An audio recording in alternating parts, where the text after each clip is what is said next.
Bir zalıma gönül verdim, diyar diyar sürdü beni.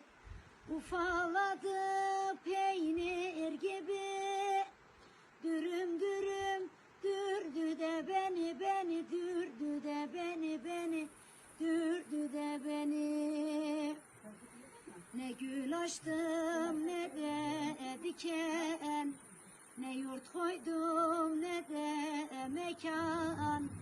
Yeni yeni fidan iken çatır çatır kırdı da beni kırdı da beni kırdı da beni.